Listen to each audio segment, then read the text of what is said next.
All right, thank you to everyone who's joined. We're going to go ahead and get started and folks can trickle in as they come. Welcome to our third installment of MountainTrue University. My name is Katie Morris. I'm an AmeriCorps member with MountainTrue and I work doing our outings and education programs. If some of you are new to MountainTrue or not super familiar with the work that we do, we're a regional environmental conservation organization that works on protecting the water quality in our region and the public lands and our communities. If you have any questions about what we do, feel free to ask or check out our website at mountaintrue.org. Thank you for joining. Like I said, this is our third installment of MountainTrue University, which is a speaker series where we give short 30-minute lectures from different of our staff members who share their expertise in different areas. And so today we're going to hear from Tony Ward. He's our Western Regional Program Coordinator, and he's talking to us today about native alternatives to common invasive species that you'll find in our region. And then next week we'll hear from Chris Joyelle, who's our Director of the Asheville Design Center, and he'll be talking about the history of urban renewal in Asheville. So you can sign up for that talk on our website. But for now, I'll pass it to Tony. If folks have questions, feel free to drop them in the Q&A as you go. You should be able to see the Q&A at the bottom of your screen, and then we'll field questions at the end. So drop them in when they come to you, but we'll field them at the end, so just know that. If you have any sort of technical issues, feel free to send those in the chat and I'll do my best to help you out. But let's keep questions in the Q&A just for simplicity. And with that, I'll pass it over to Tony. Thank you, Katie. Thanks to everyone who's on, and I'm happy to be here. And we're gonna have a discussion about some of the top 10 least wanted invasive exotic plants and some native alternatives to some of those plants in case you have and or are planning to use something similar to some of these native plants in a landscape situation. So I'll just go ahead and get started. We are going to go through these, and this list is from 10 to 1, and these are invasive, non-native invasive plants that are commonly either intentionally or accidentally introduced into natural areas. So we will get started. So a little bit about non-native invasive plants. Most of these plant species are not originally found in the particular area that they are invasive. Most of them were considered valuable at one time for lots of different reasons. A lot of them are ornamental plants that escape into natural areas. Most of them have a lot of these things in common. They're adaptive to different locations, adapted to different soil types, amounts of sun and shade and rainfall. Most of them have very few natural pests or enemies to slow their growth, whereas the native plants have natural controls that limit their spread. A lot of these non-native invasive plants do not have those natural pests. They are more aggressive reproductively. They set large amount of seed and create lots of seedlings, or they have very aggressive root sprouting or other vegetative ways of reproducing themselves. They're now considered nuisance for the most part, and some species are considered very serious ecological threats because of the way that they push out the native vegetation. Most of these plants are useless to native wildlife and only used for food in extreme conditions. So, all right. So most people are familiar with the plant that ate the South. This is Kudzu, and it's famous, if you want to call it famous, because it's very recognizable to most people that have spent any amount of time in the South, because it covers literally everything and is very, very fast growing, up to 12 inches a day in the height of the growing season. And in this photo, you can see the barn in the center of the photograph, and then the tree line completely covered with the vines from Kudzu. So unfortunately, although kudzu is bad, there are many invasive plants that are, ecologically speaking, worse than kudzu, and I can explain that to you as we go through this list. But one thing to point out about kudzu is that it is not a shade-tolerant plant, so it has to live in full sun in order to be able to spread as quickly as it does. And once the shade becomes a factor, it very much limits the growth of the kudzu, and it really will only proliferate in the sun. So we've put together a list of MountainTrue West's least wanted invasive and non-native invasive plant species. And I'm going to go through these from 10 to 1, and we're going to look at some native alternatives for each one of these plant species, plants that are similar in characteristic and can do or give you the same benefit as the invasive plant counterpart without the invasive plant part of it. So we're going to go through these from 10 to 1.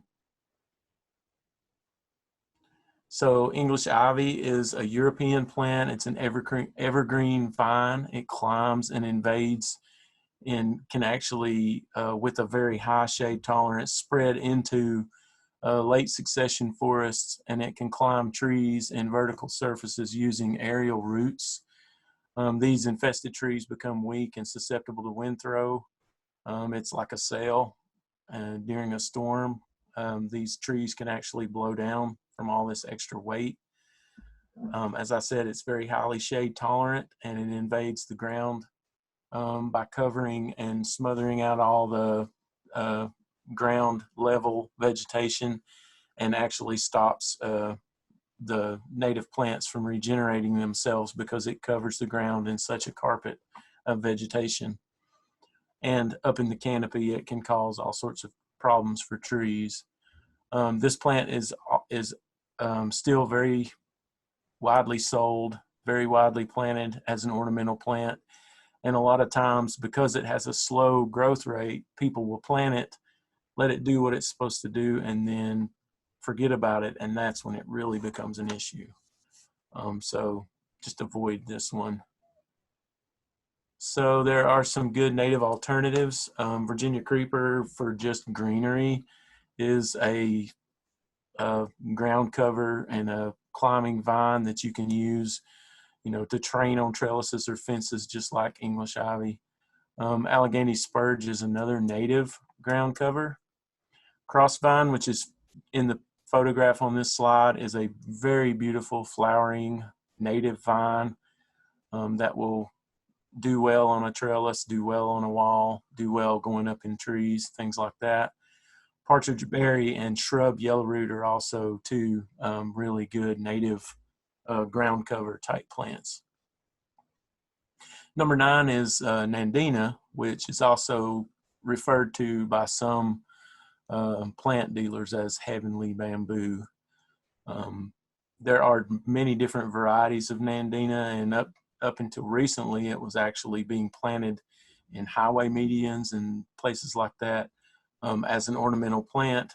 A lot of the varieties do not produce seeds, but the ones that do produce very large amounts of viable seeds, and they spread into natural areas. This plant is also still widely sold and widely planted as an ornamental plant. And so some native alternatives to this plant are Spicebush, if you're looking for the red berries that you get from Nandina. Black or red chokeberry are also flowering shrubs that produce berries. American holly or Yalpin holly are also berry producing plants. If you're looking for a low growing shrub like some of the smaller varieties of Nandina, you can go with a southern bush honeysuckle or a sweet shrub. These are both very nice, very attractive flowering native shrubs. Another invasive ground cover, another non-native invasive ground cover is Periwinkle or Vinca minor. It is similar to English ivy in that it covers the ground with a very thick carpet of vegetation, and it does flower. It's very invasive and can spread very rapidly on on the floor of the forest and stop that native plant regeneration. This is another plant that is still very widely sold, very widely planted as a ground cover. So it's important to consider some of the native alternatives to this plant. Another native ground cover type plant is Partridgeberry. Allegheny spurge, which some people call Pachysandra, is another one. And then, of course, if you're looking for a flowering vine type plant, you can go with the cross vine, which we showed in an earlier slide, or the coral honeysuckle, which is also a very attractive flowering vine. And these ground covers will, these native ground covers will cover the ground the same as the English ivy and the periwinkle, but they grow at a slower rate and they do not have the invasive tendencies that these other plants have, these non-native plants have. Number 7 is winged burning bush. This is what a lot of people refer to as burning bush. And in the lower photo, you can see the bright red leaves, and you can see this is at the edge of a property where the burning bush was planted as an ornamental in the yard at the top of the hill. And you can see how it has seeded itself down into the forest adjacent to the yard. And that is what this plant does. It produces viable seed that is then spread by wildlife and by water. And this is how this plant invades the natural areas that we don't want it to be growing in. This plant is still very popular. It's a plant that you see for sale in a lot of garden centers because of its bright red foliage in the fall, and that's what makes it an issue because it spreads into these natural areas. So a few good native alternatives to burning bush. The black chokeberry and the red chokeberry are good red-leafed fall native shrubs. The leaves are turn that beautiful shade of dark crimson and red in the fall, and they also produce fruit, which is very useful to the wildlife, to the birds and other wild animals that are looking for that fruit late in the summer and early in the fall. Highbush blueberry is another one with red leaves in the fall, and everyone knows blueberries are delicious for humans and for wildlife. Lots of the different sumacs, fragrant sumac, winged sumac, smooth sumac. These are all plants that have a very attractive red color to them in the fall. They also produce seeds that are very highly valued by birds and other wildlife for a food source. And you can also use sumac as a seasoning on food. So this is another list of native alternatives for this species. Japanese knotweed is a plant that invades low wet areas, especially in full sun. It is actually a perennial plant, even though it has such a large size that it resembles a shrub in the form that it grows in. It's very invasive, and the seeds that this plant produces are very, very tiny and can get started in really, really small scour areas along streams or anywhere there's the least bit of disturbance to the soil in a wet area. In the wintertime, this plant, when it goes dormant, it dies back completely to the ground, coming back from the root system every year like most perennials do.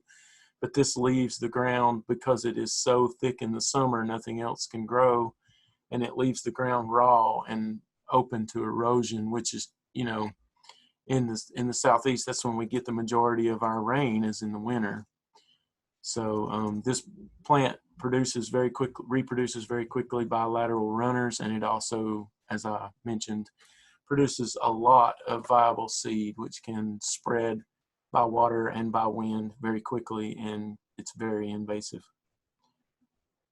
So a couple of the native plants that look a lot like Japanese knotweed when they bloom would be goat's beard, summer sweet, which is also called clethra and is a really popular ornamental native shrub that comes in lots of different varieties, and it's a great pollinator plant.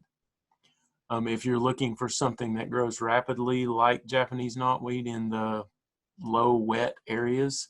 Silky dogwood and river cane are both really good native alternatives because they will grow in a similar fashion to the knotweed and spread and fill in without having the native or without having the invasive tendencies. And they also both produce a lot of food and cover for wildlife.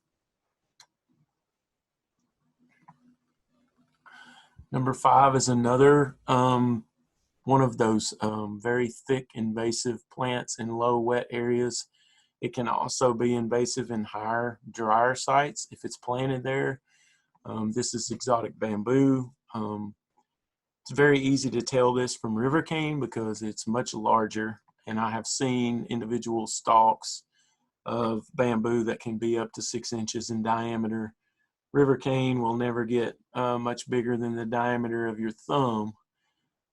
This plant, once it is established, it reproduces very quickly laterally with rhizomes, and it can actually smother out other plants in the area around it because it grows at such a rapid rate and becomes so tall, and it just shades and pushes out everything else that's growing there. This plant is popular as an ornamental because it has such a ability to screen off property lines, but most people, when they plant it, don't realize that it's not going to stay in between the property line or along the area that you want it to. It's going to continue to spread laterally. Unfortunately, still widely planted. So the number 1 native alternative, obviously being our only native bamboo species, is river cane because it grows in a very similar fashion. Switch cane is a smaller species that's very similar to river cane. And then Indian grass and switchgrass are both grass species that aren't quite as large as river cane or bamboo, but they produce that thick clumping ability and are good because of that good native alternatives to the exotic bamboo. Number 4 is Oriental Bittersweet. What I see from this plant is pretty scary because it is a vine that has a similar growth habit. Well, although not as rapid as kudzu, it's a similar growth habit to kudzu, except that it has a very high shade tolerance. And so it's very aggressive and it can invade areas where there is not full sun, whereas kudzu is limited to those areas. And it's very dangerous because of that ability. These heavy vines do similar things that a lot of these other non-native invasive vines do. They cause the wind throw. This plant reproduces by seed and is actually an escaped ornamental because of the seeds, which you see in the photo. This plant was used for dried flower arrangements and wreaths and that sort of thing, and that's how it kind of got established in our area. And it is very highly invasive and very not as recognized in most parts of the mountains as some of these other plants, even though it is causing a lot of damage. So there is actually an American bittersweet that is a native species of bittersweet, and it is very similar to the Oriental bittersweet, except that it has its seeds at the tips of its branches versus in between the nodes like Oriental bittersweet has. It's a much slower growing plant, but it has the same attractive seeds that the Oriental bittersweet has without the invasive issues. Trumpet Creeper is a pretty aggressive native vine that has trumpet-shaped flowers and is pretty attractive.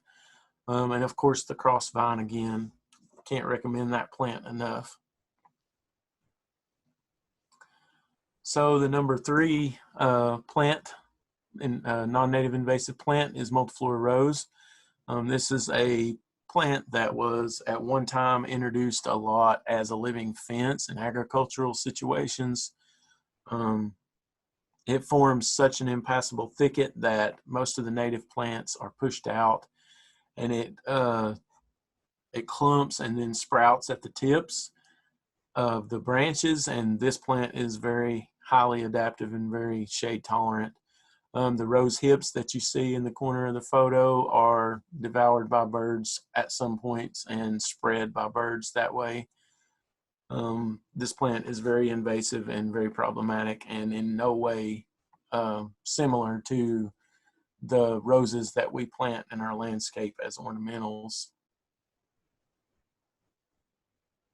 So there are some wild rose species that are native. Pasture rose and prairie rose are native or quasi-native rose species that are not as aggressive and can provide you with some of the same benefits without having to plant the non-native invasive rose. Flowering raspberry is a very nice fruiting plant that is similar in appearance to Multiflora Rose, and the summer sweet is also recommended as a native alternative to this plant.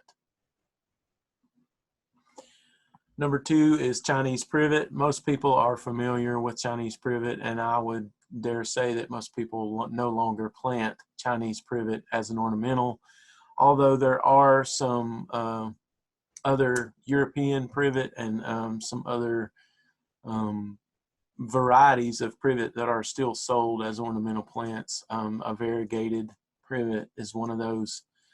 All these privet species are invasive, and they form these dense thickets and push out all the other plant life. You can see by the photo that there are a lot of seeds produced by this plant, and these seeds will fall to the ground and create such a colony of privet that it's very difficult to eradicate once it gets established. It's resistant to herbicides, and it's not impossible but difficult to control once it's established. So a few native alternatives to Chinese privet. Dog hobble has the beautiful, attractive white flowers. The Carolina cherry laurel. I have possum haw viburnum listed here, but essentially any of the native viburnums would be a good alternative to privet. Spicebush again, which is a great pollinator plant, a great wildlife plant. And the red or the black chokeberry, the Aronia shrubs. So with that, we will go to the number 1 invasive exotic plant, which is Japanese honeysuckle. I get a lot of people who tell me, oh, I didn't realize that plant was an invasive plant. I didn't realize that it was a problem plant, and it has been around for many, many generations, but it is one of the most invasive plants that we have. So this plant kills trees by girdling, because as it twines up a branch, it constricts around that branch, and it can actually girdle branches from a tree or an entire tree by that girdling action. It overtakes other native vegetation and non-native vegetation, and it spreads by runners and also produces a small amount of seed. It grows best in the full sun, but it also can spread in partial shade. So in this photograph here, you can see a small tree that has been, the crown of the tree has been split right here by the honeysuckle, and it's slowly pulling the tree down. And this is a real issue when you're planting vegetation, especially along streams, to get vegetation established when you have plants like this pretty much pulling the vegetation down as you try to get it going. So a very similar native alternative to Japanese honeysuckle is the coral honeysuckle, which is pictured here. It's in the same family, but it doesn't have the super aggressive tendencies and the invasive tendencies of the non-native honeysuckle. Trumpet Creeper is the one that I showed earlier that is a fast-growing, somewhat aggressive plant, but it is a native plant that is not as aggressive. And then again, the crossvine. These are all trumpet-shaped flowers that are similar to the Japanese honeysuckle and do not invade like Japanese honeysuckle. So what can you do? What I tell folks is if you're looking to install plant plant around your home or around your landscape, and you're not sure what you want, and you're just going into garden centers and you're looking at plants, don't choose plants by their appearance without doing some research.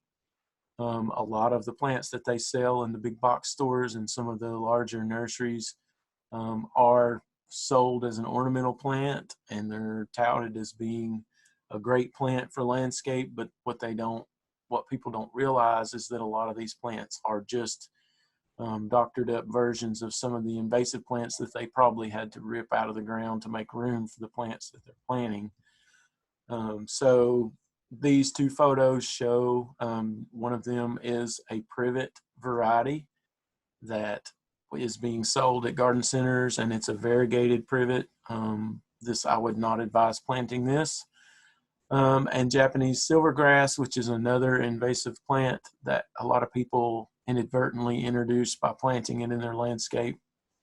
It's very easy to look at a plant tag, and even nowadays with cellular phones and things, you can Google just about anything, just about anywhere. And if you Google a plant and the first thing that pops up in the Google search is invasive.org, or one of those websites with a big red slash through the plant saying do not buy, then you probably should listen and go with something that's not so invasive. I also would like to encourage anyone that is looking to do landscaping work to always try to use native plants as much as possible, because it is just the best way to go to ensure against getting a non-native invasive plant in your landscape. If you have issues with these invasive plants, then there are ways to eradicate them. This is work that we do regularly along lots of stream restoration and public land sites, trying to get these invasive plants under control and make way for the native plants to shine. A lot of times we don't even have to replant because the native plants are just lying in wait. And once that effect that the invasive plants are having is gone, once those invasive plants have been removed, the native plants spring forward and begin growing again. So work to eradicate these invasive plants on your own property. And if you need advice on how to do that, I am more than willing to help give you advice. There are lots of different techniques depending on the plant that you're dealing with. And it's really not as impossible as it may seem. You can also volunteer and get a lot of valuable experience with controlling invasive plants. We work with a lot of college groups and a lot of young volunteers, and they learn valuable knowledge about controlling invasive plants and about what plants to avoid.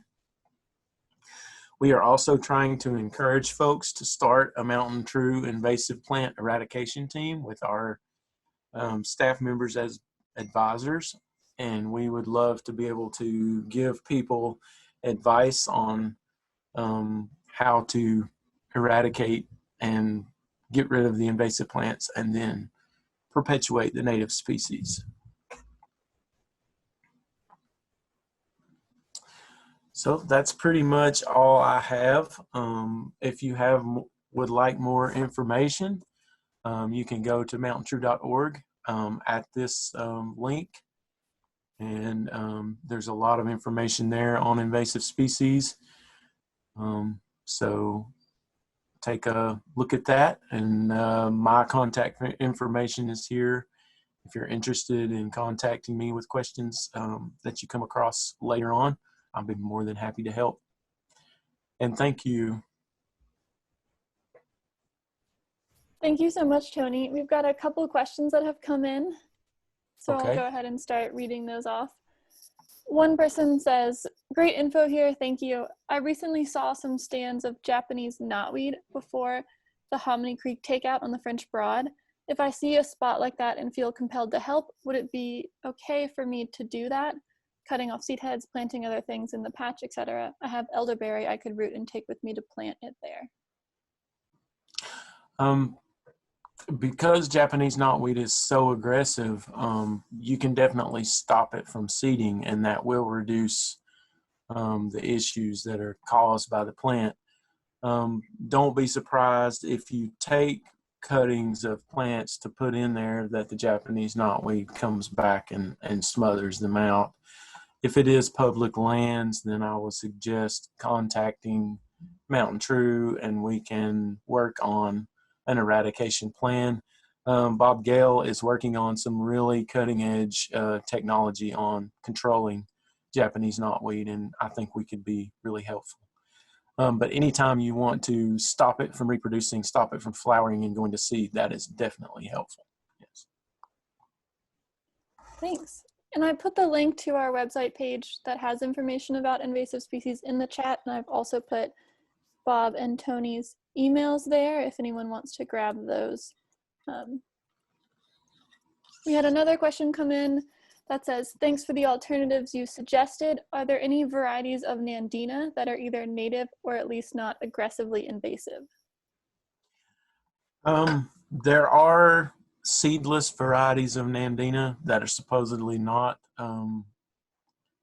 there's not a native species that, there's not a native Nandina species, but there are some less invasive Nandinas that are supposed to be seedless and supposed to not reproduce naturally. Unfortunately, we have seen examples in the past of a lot of these plants, Bradford pear being a great example of a cultivar of a plant that's invasive, supposedly being sterile.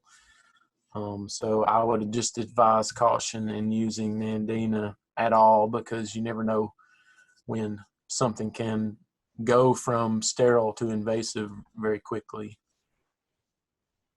So. Great, we have another question from Grady that says, are there any easy or preferred ways to get rid of stands of Multiflora Rose or Japanese honeysuckle?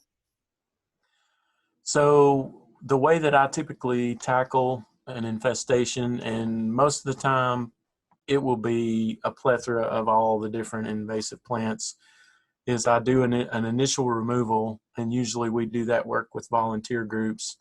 And this is done during the dormant season, and while this work is going on, I have either a shoe polish applicator or a spray bottle with some glyphosate or triclopyr chemical mixed at a half water, half, because it comes as a 40% solution. You mix it half and half, and usually a non-toxic dye. And what I do with that is I just barely dab that on the cut stumps of the plants that I'm cutting.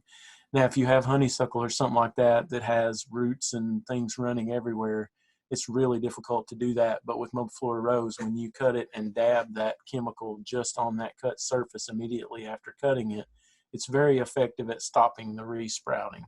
What you're probably going to realize is that there's a seed bank in the ground, and you'll have to keep continuing to do that for a few years to get it under control. But that's the easiest way to tackle it initially. And then don't be afraid to do some foliar treatments, especially with honeysuckle. You just have to turn your sprayer to where it's not misting and drifting. You have a coarse spray, and you can do just really careful spot spraying of the honeysuckle, getting it as it's trying to leaf out, and eventually you'll exhaust that root system and it'll stop resprouting and you'll get it under control. It just takes a lot of staying after it, vigilance, getting after it. So. Thanks. We have one more question for right now that says, do you have suggestions for killing established Mahonia, I think is how that's pronounced, and a replacement of similar character? Yeah, so Mahonia is like it's an Asian plant that's very similar to holly. It has a leaf, leathery leaf with thorns on the leaves, and I would definitely suggest that same technique of cutting the plants and then painting that stump with that concentrated herbicide at 20%, and use that and just keep watching for resprouts. If you get the Mahonia plants as they come out of the ground and they're really small, you can usually on a wet day pull those out and get the root system. And it's actually one of the plants that's fairly easy to get under control with that technique. Foliar spray doesn't really work on Mahonia that well because it has such a leathery leaf, and you need a really strong surfactant to get through that waxy coating. So it's better to do that cut stump. And if you're confused about what you're pulling or what you're cutting, you will see when you start cutting Mahonia that the stem and the root system is very yellow. So it's really easy to recognize. And Nikki was also wondering if you had suggestions for replacements of similar character to the Mahonia. So obviously the most common and most similar native plant is the American holly. It's a slower growing plant than Mahonia, but it is, with all the plant characteristics, the most similar plant. So just go with that American holly. Thanks, Tony. Does anyone else have any questions?